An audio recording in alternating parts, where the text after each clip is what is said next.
A glance at the 21-22 CDC school year reveals that it was one full of challenges but also of opportunities to plan for the improvement of our 2 preschool sites as well as a school-age child care classroom.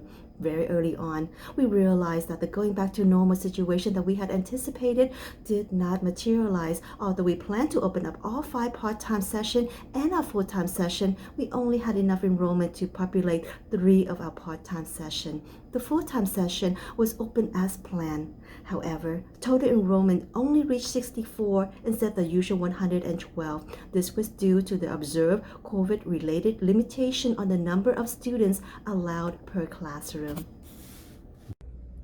A highlight of our enrollment was that, as planned, during the period before the pandemic, our inclusion program was expanded to Rose CDC.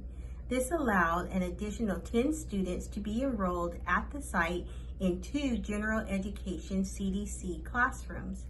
These students benefited from the support of a half-time inclusion co-teacher split between the 2 classes, and an inclusion para in each class. The program at Sunny Hills was supposed to be a mirror image of the Rose program. However, lack of enrollment allowed only 1 class to be opened. The 5 inclusion students in this program received the support of an inclusion para and 60 minutes of special academic instruction from a morning SDC teacher. The adoption of inclusion students at both Rose and Sunny Hill sites and our implementation of Head Start programmatic models led us to focus on PD and training of our staff. The CDC inclusion team carried out inclusion PDs which were helpful in learning skills to work not only with inclusion but also the rest of the CDC students. We also initiated a profitable collaborative effort with a set of coaches that were sponsored by Santa Clara County Office of Education Head Start Office.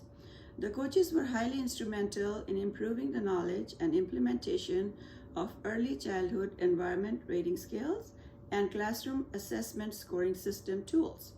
They also instructed the staff in a proper way to carry out the DITP observation to gain a student's authentic assessment. For the first time in 8 years, the Rose and Sunny Hills CDC sites were formally evaluated by the state through a contract monitoring review, CMR.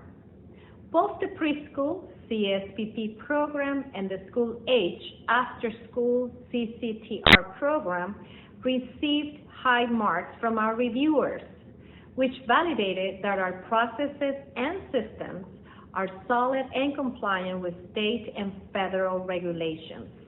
A couple minor findings were identified, which were quickly corrected, and proof was submitted to the reviewers for their approvals. We went to the summer period with a very thin-weighted list. We got the feeling that Milpita's families are still a bit hesitant to bring their enrolled children to a program.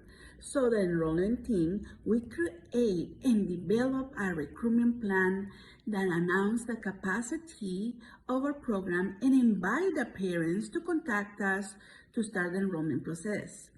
The announcements on the Nextdoor Parent Square, especially that canvassing that the team carried out, has been essential in bringing our enrollment numbers into a more favorable range. So, as you can see, the MUSD CDCs have had challenges, reasons to celebrate, and much reason to be hopeful. One of the reasons to be hopeful was the generous and improved budget outlook that our CDC programs experienced this year. Not only did they secure the Head Start grant again, but both these preschool and these school-age after-school programs budgets were augmented by a combined total of over $600,000 for the coming 2022-23 school year. This has allowed them to carry out the much-needed purchases of student furnishings, various other site improvements, and the planned hiring of a second head teacher and a Head Start staff secretary. They are sure to face more challenges in the future, but they will meet them and come out with a better and stronger program. And we, the families of the Milpitas Unified School District, will be able to continue to count on the valuable services of the child development programs.